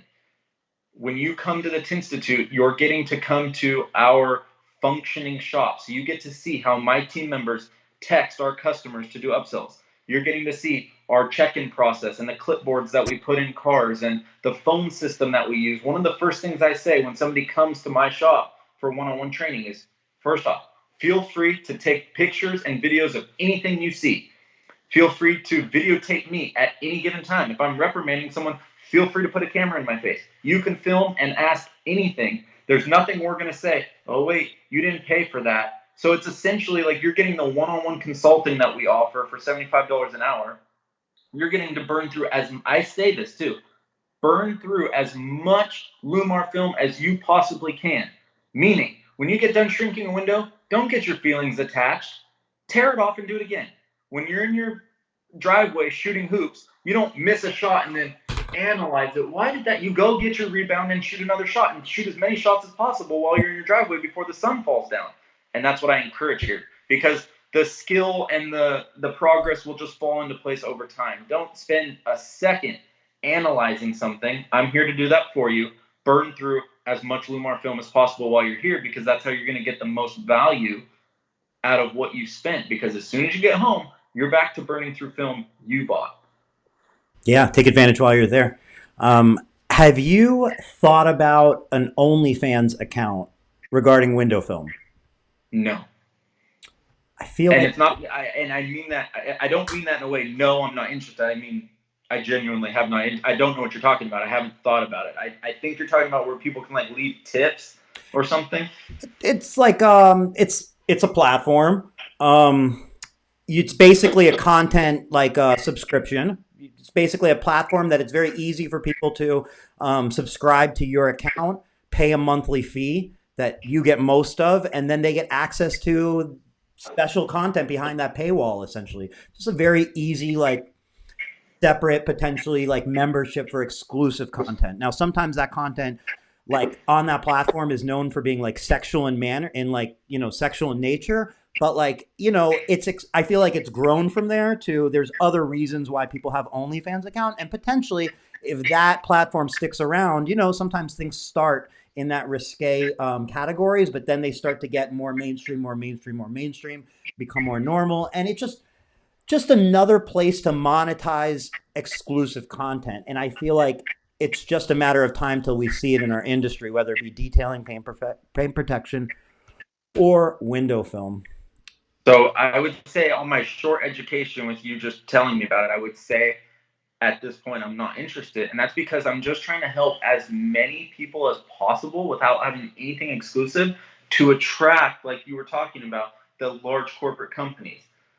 Mm-hmm. So I want to help everyone. My favorite hater is the fellow installer who says, "Dude, you're giving all of our tips." I literally sometimes get hate direct messages Uh-huh. by other installers and other shop owners that they say, "You're helping so many people. There's not going to be any market." Blah, blah. And Mm-hmm. that's my favorite, and Mm-hmm. that's what I'm trying to do. I want to get, without naming any names, all the companies that I desire to want to work with me. I heard you say in one of your podcasts recently, and I thought, yes, that's exactly how I am. Like, I'm not trying to sell myself. I'm waiting for somebody to come to me and say what you said, earlier on in this conversation. We want you to dot dot dot dot dot, and I'm gonna go. Let's work something out I'll tell here. you what's going to happen. If I share values with that company. Now, there's a lot of companies that I don't share values with that I wouldn't Right. work for. Of course. And I'm talking about mid-sized companies like tool distributing companies, individual companies that sell, like one specific tool, all the way up to film companies, and I'm starting to grow outside of just the film industry and getting into. I want to get into lifestyle stuff too. I'd love to have a brands outside of our industry looking to sponsor Austin Cook just because of the brand and what I stand for. So if I'm correct in my presumption that, which I think the whole world will agree on, is that content is becoming more and more valuable, in the sense that, that's how brands are getting their messages out there. That's how people are getting their messages out there. It's all through content. So if you don't have content, if you're not creating content, you're sort of invisible, and that's going to become more and more important. And I could imagine a scenario where a brand comes in and says, "Hey, Austin, I'm going to lock you in so and so, and you work out this big exclusive deal." And then hypothetically, somebody like Matt from Detroit, Tint Studios, Matt from Tint Stuff, another brand is like, "Oh shit, they got Austin. We need to go grab Matt because he's got a awesome YouTube channel." And then if you're another window film company, you're watching this, you're like, "Oh fuck." And then you're like, let me go get who's number 3, who's number 4. Now there's this market. And I really think it's only going to take one transaction, one, hey, we see the value. And then it's going to be this snowball effect where tinters that are putting the time into creating content and putting themselves out there are going to start to see another, value. Because here's the thing. If I go back 6, 7 years ago, I remember being at a dealer meeting, and I remember specifically the tint company I had in a conversation outside being compared to another tint company that was known nationwide, like a West Coast Customs type of deal. And basically their thought was, look how many followers that company has. Not look how many purchases you're having. It was look how many followers they have. And it clicked to me, and I'm like, oh shit, if you get, of course, purchases matter, but if you get influence, you get followers online as a tint company, that is now a new metric that may factor in the decision whether you're approved for a brand or not. Just simply your Right. following. And like, I Right. don't know that necessarily that's on the forefront of a lot of tint shops' minds. I think I've heard more times than I've heard anything about that. I've heard, we don't need to market. We're known. I've been doing this for a lot. We don't care. We don't get our business. From like social media and that sort of mindset that like it's already coming in. And I just think there's a value out there. And I really hope I hope it helps trigger somebody see the value in, I don't know. I just think it's important. And I want to see companies get with the times. And Yeah. I think it Yeah. is the whole industry. And a lot of them are, but I agree with you. I have a lot of promo codes, not a lot, but I have promo codes with companies so that they can track, the sales But that are coming from my promo code. But think about this, okay? That's Like we're talking about like PPF, and we talked about how you could make an upsell and so on, and that's like an awesome tip for everybody. But what if that message got out to all the car owners instead of it's just out to tint shops to upsells, but it gets the car owners, so then you get that consumer awareness too. And that's where I'm saying there's so much value. It's not just training tinters and training the industry, it's like, what happens if you had a video go viral that was, if I remember correctly, it was dual reflective on a commercial storefront door. Now, I'm sorry, Mhm. but that to me is one of the least interesting things in the window film world, is applying dual reflective to a door. Now, you made it entertaining. That video got millions and millions of views, and that potentially can have such a ripple effect in sales of window film. And that sort of thing today on TikTok for paint protection on door sills could have thousands of people tomorrow trying to get it done. And it did. And that specific video did. And I had another situation where a company called me out of the blue and they said, Austin, I need to talk to you. We need to thank you. We just had one of the biggest opportunities of our entire company's career. We just had a NASCAR team contact us. Or no, we just had a company, they said, contact us, and they want to work with us. And I, I was like, awesome. And they're like, and it's all because they heard of us through you. And it's just total fluke. This was like the compound effect. Absolute 100% accident of the internet, where they're scrolling through and blah, blah, blah, blah. And it was a NASCAR team contacted this company, and they said, how did you even hear about us? And they're like, this Tintstitute, or I think his name's Austin Cook, and it was just a total accident. Was it in the And they gave comments? me, what's that? Like how did you mention them, or was it in the comments, or like how did they hear of them through you? It was a video I was doing. It was a tool company, Okay. and I was promoting their tools. Okay. And the NASCARs, they're big into wraps. Yeah. And it was one thing that just led to another. And the bottom line is, this company gave me a lot of credit for that connection between the NASCAR company and this tool company. And they're a big fan of the Tintstitute, and they do a lot to support us now. And it was just, again, a perfect example of the compound effect, where I wasn't even trying to do that. The power of the internet, one thing led to another. And if there was like the forces of, the forces of big company behind that pursuit of consumer awareness full time, this month, next year, the year after, the development, like you said, the compounding effect of that over the course of a couple years, maybe 5 years, maybe a decade, can be something that we can't even fathom potentially. Right. Can't even figure it out, Right. And the truth is that obviously one of the metrics that's in front of everyone's face is the amount of subscribers, or the amount of followers, or the amount of friends on these different platforms. But as we know, it's not just about that number. It's about the interaction, and it's about the conversion. And although I have a tiny amount of followers on Instagram, my conversion is super high because I'm actually interacting with everyone who wants to interact with me on Instagram. And I'm actually getting back to everyone who is asking me questions and whatnot. And I genuinely want to help people. So a lot of these companies are seeing that, although I have a tiny amount of followers on Instagram, there's a high conversion rate, and it's a real valuable it's a real value to their company.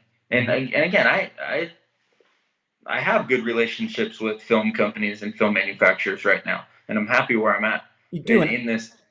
And I just want to mention that, like Tint Wiz is a sponsor of the Tintstitute. It's one of your sponsors, and we've been working together now for probably over a year, maybe a year, something like that. It feels like a year. I don't know. And I have to say, my initial impressions from the day I reached out, or however we started communicating, was how professional, how organized, the plan to move forward, the options were so clearly clear to figure it out. Like it's I'm sure that's how it also translates. Like I'm sure there's a similarity, a parallel to how you give options to your customers buying window film. I feel like it was just very clear to me. It was very organized. It was very professional.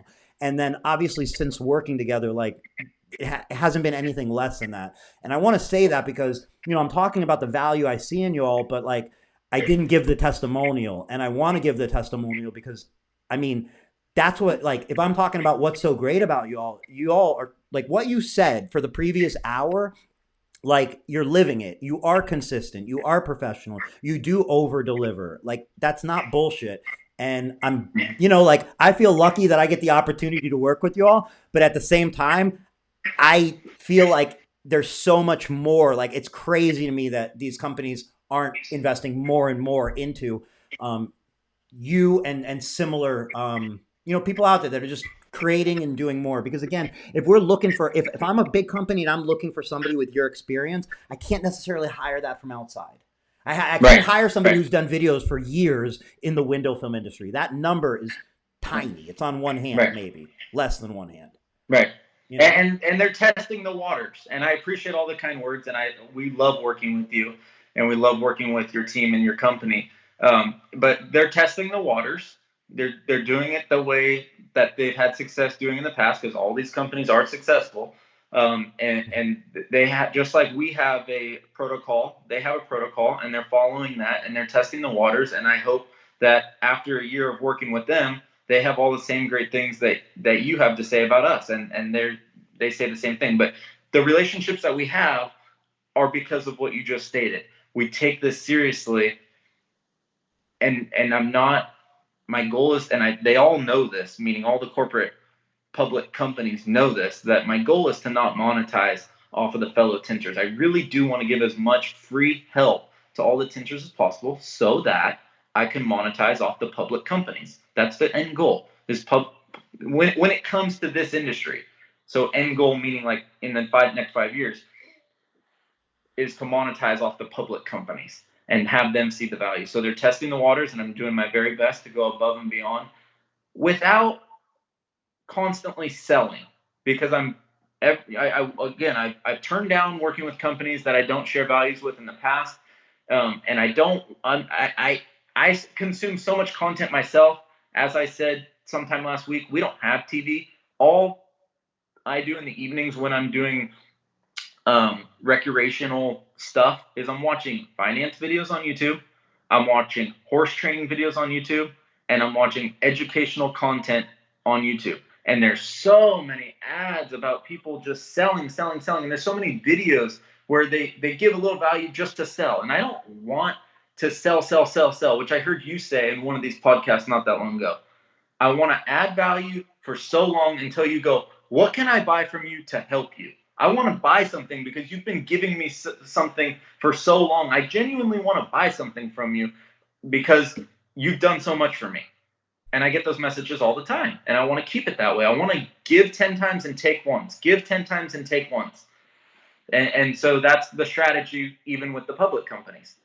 So those listening that say, I want to learn from you, Austin, I want to support the Tintstitute and so on, what are some of the ways that, like, it would make sense for somebody to kind of get involved? Meaning, like, obviously follow you on Instagram.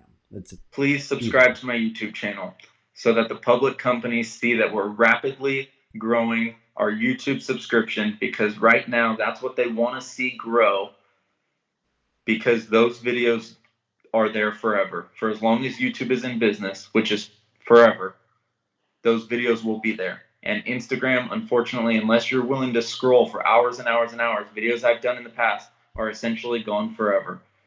So to go subscribe would help the public company see that I'm taking my YouTube channel seriously, and that I'm able to redirect traffic from Instagram and from these podcasts that I'm so thankful to be on to YouTube and actually get traffic over there. Because we're at a measly 965 subscribers on YouTube, and I want to be at 965,000 subscribers on YouTube. So for anybody, I mean, I just really want to encourage you, like that. You just answered how you can support very clearly, and it's free.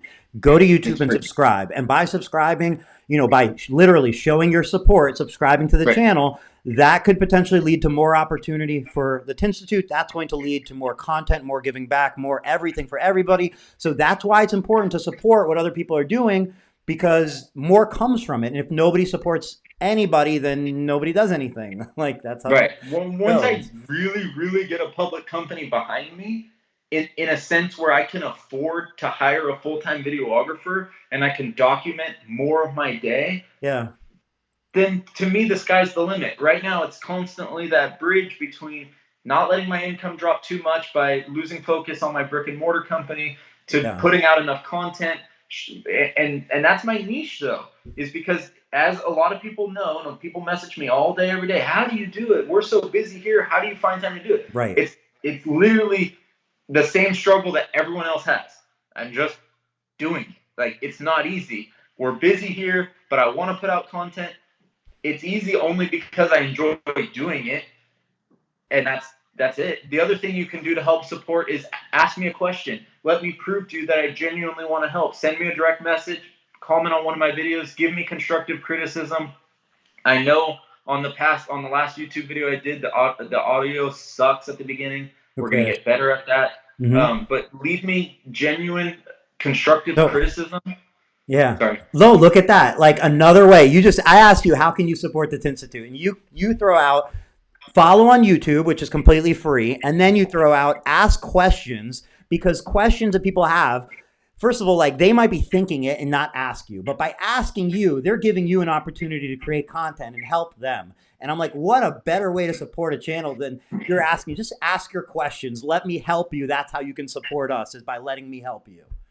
Well, I told you that's part of the reason why I wanted to do this podcast, is because I genuinely want to know what content people are liking. I'm happy to hear that you are enjoying, my morning rants, if you want to call them that. But I genuinely want to put out stuff that people are enjoying. I don't want to put out stuff people aren't enjoying. And I like seeing you do pull-ups and push-ups, because I'm a lazy piece of shit, and I put up a pull-up bar in my garage and I haven't really used it. And by seeing you do pull-ups, it's just a matter of time until I become so guilt-filled that I actually go do pull-ups. So, like, it actually makes a difference. It has a ripple effect. It could push anybody along their path a little bit. And absolutely, thank you for that. Really, like, that's why I want you to keep doing it. And thank you for verbalizing that, because I have gotten several messages. I've gotten several pictures sent to me. Like, I'm working out more because of you. That's what keeps me going too. Like, this is a two-way street, you guys. I'm getting up in the morning to do push-ups just to do it for the gram. You get what I'm saying? It goes both ways. I love the motivation I get I want to come at 4 a.m. so that I can post a picture of the clock. And it goes both ways. It's not just like, I've got it all figured out and I'm here to look down upon everyone. It's a two-way street. It's 100%.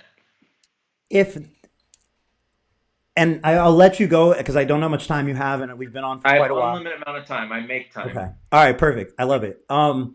So, hypothetical scenario: if there's a company out there and they align with your values and they don't step on any toes of other sponsorships or anything like that, and they were to say, Austin, we have a $5,000 a month budget that we'd like to invest into the Tintstitute.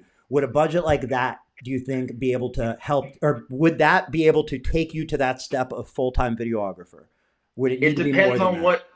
It depends on what the obligations would be for the $5,000. No obligations. No, let's illuminate. Obviously, there's going to be some integration. You're going to see it and so on. But is that the range? Is it a $7,500 budget? Is there if there is a company out there with a $10,000 a month budget, does that lock in a full-time videographer 20 days a month? Absolutely. 10,000 for sure. Absolutely. I want to throw some numbers out there to put it in perspective of what that potential opportunity looks like. Absolutely. See, so again, it's something that's a big question to answer on the spot. Obviously, sure. $10,000 does pay for a videographer full-time for a monthly salary. But to pull me off of my full-time job now and just go full-time videotaping, it's a complicated question. I don't want to make any promises. I want to hold my tongue, say less, under-promise, over-deliver. I would be highly interested. I would be extremely appreciative. It's in the neighborhood. It's in the neighborhood of something getting done. Put it that way. I give everyone the time of day when it comes to making deals, and I appreciate anyone's interest. So it's absolutely in the neighborhood. Does it replace my personal income now? Absolutely not. No, and I didn't mean that. I didn't mean like would that. I didn't mean would that like change your business. What I meant would that be a good number to hire a videographer? Everything stays the same, but there's a new videographer on your team. We're looking to pay $25 an hour for a videographer.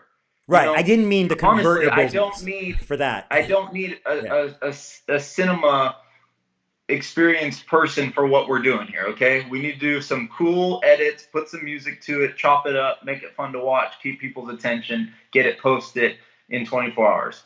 I am looking for a videographer, roughly $25 an hour, depending upon your experience, full time, 8 hours a day, and go for it. absolutely $10,000 pays for a videographer without a doubt. But again, it's a complicated question because obviously nobody would give me $10,000 without having there be some requirements on my end. So Right. I love talk business. I love negotiating with Eastman on our partnership. It took almost a year in negotiations, and I loved every single minute of it. I think Dan Birkenmeyer and I had a great time negotiating. I know I did, and we came to a conclusion. And as I said with our relationship, and I told Dan this as well. My strategy is to over deliver. So let my foot in the door and give me a chance to prove myself. If Dan had a podcast, I think it would be the #1 podcast in the tint industry. I really do. I gotta say, I truly admire his disposition, his speaking skills, his composure. I don't know him very well at all, but what I do know, he's someone I definitely admire and look up to. Yeah. Yeah. I mean, anybody who doesn't know, I don't know Dan very well either. But again, I just basically can mirror what you said. To me, Dan comes across as a leader. It's just a leader. It's just like a glowing person. I'm just saying like that. I want to see more people like that on video. I want to learn from them. I want to hear from them. And I really thrive for that. Or I have this thirst for that. And sometimes it comes off as maybe shit talking, but it's a little more like prodding where I'm like, come on guys, get in it, get on video, do a podcast, do something. I want to hear, even if it's just an audio podcast and I can hear some insight into anything. I want to hear it. I mean, if you were to ask me who are a few people that you look up to, he'd be on my list. For sure. And again, that's without knowing him very well.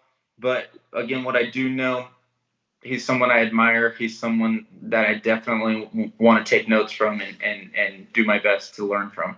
Me too, really. And one of the metrics to that is what everyone else on his team says about him. I think everyone I've talked to that talks about him says the same things we did. I've never heard one of the Eastman team members say a bad thing about him. No, I don't know, obviously, I don't know everybody, and I'm sure some shitty things have happened between different people at different times and so on. But I could say 99.99999% of the people that I've met in the window film industry, especially when you talk about people who work for the larger manufacturers, are beyond incredibly great people. The manufacturers put together incredible teams: Eastman, Expel, right. 3M, Interwest. These are incredible teams. Now, sometimes feelings get hurt and you might catch a scrape or a bump or a bruise from a transaction or some shitty thing that happens. Who knows? Sure. Not saying that, but this is really an industry of amazing people. And the more we get to know each other, I think the more that'll become very apparent. Absolutely. Yeah, I'm proud to work with Eastman. I've carried their film for 20 years. When I say that, I've owned the business for 13 years. My company's been in business for 20 years. We've never not exclusively installed Lumar films. And that's genuine. And that's why I'm so happy to work with them. I'm not pushing something that I was paid to push. I genuinely believe in their window films. I genuinely believe in their PPF. And I genuinely believe in them as a company and as a team. I love going to the dealer conferences. I mainly go to the dealer conferences to analyze Dan and watch how corporate companies act and see if I can learn anything from how big companies are and how they operate, specifically from a leadership point of view. I have a dream that these meetings, these amazing meetings, like Eastman puts on an incredible meeting. I've heard Expel puts on an incredible meeting, and I've heard, SolarGuard, 3M, all these manufacturers. And it's just a dream that I get that, these meetings are for their dealers. They're to educate their dealers and update their dealers. But it would just be awesome if there's some extension of those meetings that are open to the industry as a whole, because these manufacturers, they do have so much to offer. And these groups of people and dealers, when they come together, there's so much magic that happens. And right now, really, the window film convention is kind of that only face-to-face that's not brand exclusive, other than SEMA, which doesn't count because it's too diluted. I feel like there's too many people at SEMA. Yeah, I personally love SEMA because my goal is to also get new people into the industry. I've said that before. Like, Mhm. I want to target people that have never maybe thought about getting into this industry and go, hey, that looks cool, So, and entice them thinking, that's a great idea. Because that was me when I was 19. I just knew I wanted to start a business or own a business. I had no idea what. I mean, I was literally 19 going, should I do landscaping? mhm. No. Should I be a barber? No. And then I was working for a landscaper, and he said, if you buy a truck, I'll give you $15 an hour. This was in 2008. I know it sounds like I'm really old, but I went and got a truck. Dumb 19-year-old Yeah. justified buying a truck because I could make more, Mhm. $15 an hour.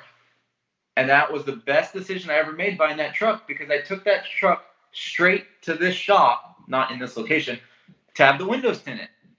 And the gentleman, Aaron Bewley, said, it'll take me a half hour and it costs $85. And it went, bing! This is what I'm going to do. Not landscaping. I'm not going to be a barber. I'm not doing all these other ideas I had. I watched him do my set aside windows and I thought at 19, this is something I could realistically, with a lot of hard work, learn how to do in a reasonable amount of time. It was a husband and wife team, 800 square foot shop. And I thought I could realistically run this company. I believe in myself. And so I asked him, would you train me how to do this so I can open up a shop somewhere else? He just laughed and said, it's not as easy as it seems. And just like that. And I drove away. Uh-huh. And I went on with my life. And he called me about 2 weeks later. He said, hey, you came in like 2 weeks ago. This is Aaron Bewley. I tinted your windows on your truck. You were interested in learning how to tint? And I said, yeah. And he said, well, I'm not going to teach you how to tint, but what I will do, if you're interested, is I'll sell you my whole company. And it was, again, a year of negotiations, and I ended up buying the company, which was, again, a much smaller company. It was a husband and wife, about $150,000 to $200,000 in revenue. And after a year of negotiating, we ended up buying the company. But there's And another example. You just a couple words you said opened up an opportunity for you. right, Just right. just being inquisitive. Right. And watching, I knew I could learn how to do it, and I did learn how to do it. But when I bought the company and I took the keys, I still didn't know how to tint. He taught me how to tint after I purchased the company in the purchase price. I had 3 months to learn how, or I would have to keep him for another 3 months. But if I had to keep him for another 3 months, it would cost me another $30,000. So I paid $30,000 out of the purchase price. It was a 30,000 was a small part of the purchase price, and that was allocated specifically to training. So I was highly motivated to learn in 3 months. And if I didn't feel comfortable with him leaving after 3 months, I was able to keep him, but I'd owe him more money. So I was able to learn how to tint one car in 8 hours up to the same quality that he was doing it. And it was a blessing that it was in 2008 because that's right when the economy took a dive, and I only had one car a day to do. Before that, they were doing Right. 3 cars a day. In 2006, 3 cars a day. 2007, 3 cars a day. Mhm. And then in 2008, I went, whoo, which was literally a blessing because I don't know what I would have done if I Well, couldn't do 3 cars a day. is it When also I first possibly started. like is that part of why he wanted to sell it? Was it economy related? No, that's part of the reason why I wanted to buy it. It was not related to that at all. He went through a divorce, and his wife moved to Wisconsin with their son. So he didn't want to sell at all. The company was great reputation, probably 25, not even. I think it was like 16 Google reviews. This was in 2008, so it seemed like a lot. Paid a lot of money for 16 Google reviews. That's I forget what they call it when you're buying a business. You know, the reputation. I forget the word for it right now. Um, by the way, I love that podcast you did about buying a business and how to value it and pay your taxes. And that one, I really liked that one. But anyways, it was all because he went through a divorce and his wife moved to Wisconsin with their son. So I knew it was a good deal because he did not want to sell it. It was a good functioning business as far as a sole proprietor mom and pop shop. Nice. So Well, that's the story. is there anything you wanted to get out that we didn't discuss? Please, please, please let us know direct message me, direct message Eric. He'll get back to me and let me know what type of content you want to see more of. And I'm happy to do it. I'm happy to do it. Whether I know a lot of people have PPF requests, I've been doing more PPF videos, but especially when it comes to personal development, leadership, finance, fitness, discipline, those are Hiring. my passions. You're Those are pretty. my passions. Mm-hmm. But if you want to see more wrapping content, window film content, flat glass, let me know. Happy to do my best to fulfill them. Austin, thank you for doing this tonight. Thank you for being you and doing what you do. You created opportunities for Tint Wiz. I appreciate that. But bigger than that, you're obviously creating opportunities for, can't even say how many people out there, especially over the compounding course of how that content will be out there living in the future. So thank you for being you, doing what you do. Congratulations to you and Michaela on your soon to be child expansion or Yep. family expansion. Really, congratulations. Thank And you. Thank you for the kind words, and thank you for this opportunity as always. And before we know it, hopefully we'll be doing it again. all right, I look forward to it. Okay. See you soon. Thank you. Thank you. Thank you, everybody, for watching, and have a good night. We'll see you next week. Bye.